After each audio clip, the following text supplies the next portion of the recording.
What is going on, everybody, and welcome back to another episode of the Neon Spotlight. This is the segment on my channel where I go back through Neon's entire filmography from the first film they released all the way until whenever I get caught up. And the movie I'm going to be talking to you about today is a documentary that I knew absolutely nothing about other than it got a ton of acclaim when it was initially released, and that it's about beekeeping. And that's honestly the only thing I knew before going in to watch this. And it's been kind of fun with Neon. Early on in their catalog, I'm like 20 some movies in at this point, and they've released a ton of documentaries. It seems like their production company is really interested in the preservation of documentary as a format, and there's a lot of different production companies that support documentary filmmaking, and it's not something that I always cover on my channel, but I think documentary is incredibly important.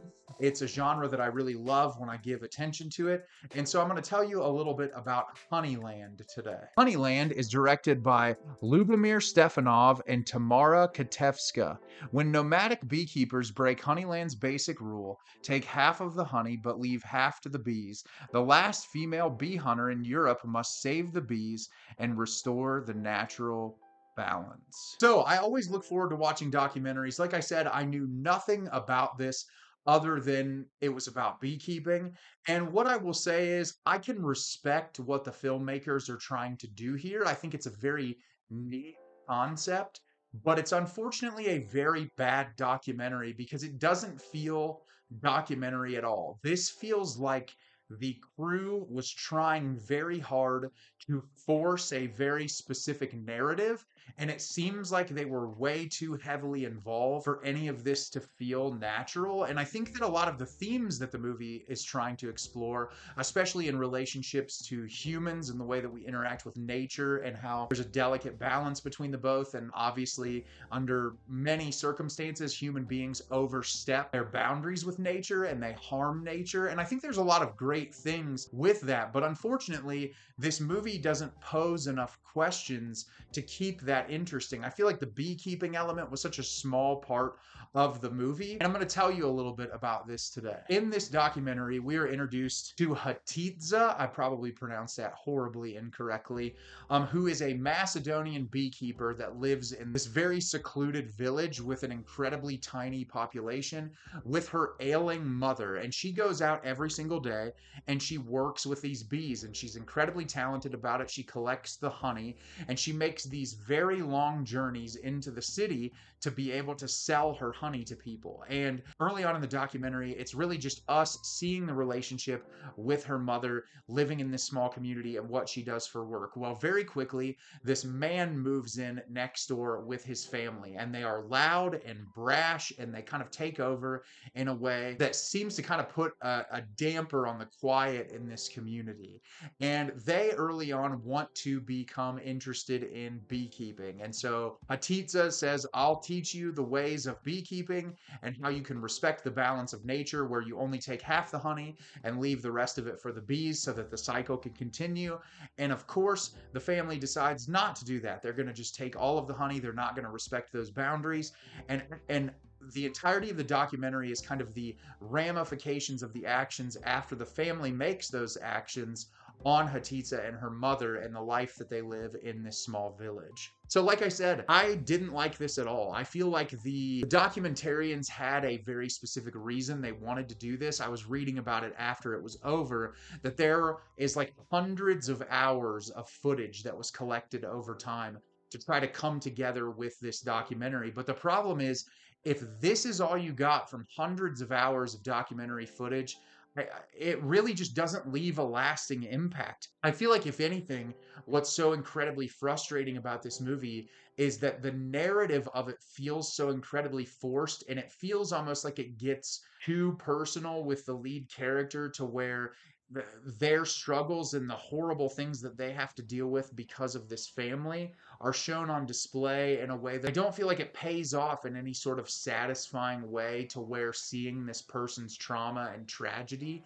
is really going to, accentuate the message of the relationship of humans and animals, and like the way that they correlate. Like, it didn't hit very hard because I feel like the execution is incredibly poor. If I'm going to pay this film one compliment, the cinematography is breathtaking. There are some truly incredible scenes in this movie that will be seared into my brain for quite some time because of how beautiful the visual style of this film is. And that's something that I can really appreciate. I love beautiful cinematography. I love when there's a lot of attention to detail in cinematography.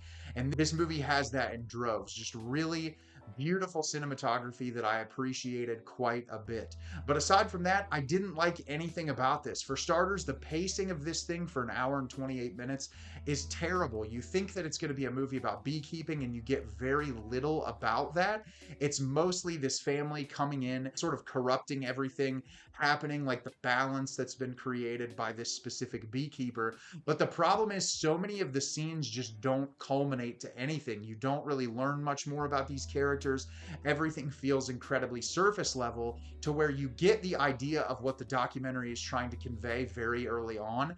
And so because of that, you're not learning any new information or, you know, uncovering any new details, which makes like the emotional payoff at the end. I mean, if you have a soul, you're going to feel bad for this person, but there's just nothing to really learn from it other than that balance that needs to be struck between nature and humans. And I just wanted so much more out of this, because if that's really all you can give me, I learned that in the first 15-20 minutes. When the family moves in, you're like, oh, this is the direction it's going. And I feel like the documentary team had to be involved because so many of the narrative beats of this feel like they're played out. Like even the family's arrival, there's just so much theatrical to it. Like it doesn't feel just like people moving into a community. It's like they're filming them drive in and like unloading the trucks and everything. And so much of it felt scripted. And documentary is never supposed to be scripted. Like obviously, you know, there's this whole thing. I took documentary in film school, and I think documentary is such a fascinating medium because documentary is supposed to be like showcasing something to you where the documentarian has no influence. They're just supposed to literally be giving you information about a subject. Well, we obviously know as human beings, if you're making a documentary, you're trying to convey something. You're trying to have a message resonate with an audience. There's going to be some kind of interference one way or another, whether that's what you edit. There can never be completely unbiased documentary. It will never exist. But in this particular case, it feels like moments were so set aside to hit an emotional beat like you would in a narrative film that it was just impossible to watch this and be like, okay, I'm impacted by this because it's a natural occurrence of events. It felt like a scripted occurrence of events, which made the movie kind of an insufferable watch for someone who really appreciates documentary. And I just don't think there's enough here to really hold on to make it all that resonant. And it's such an interesting idea.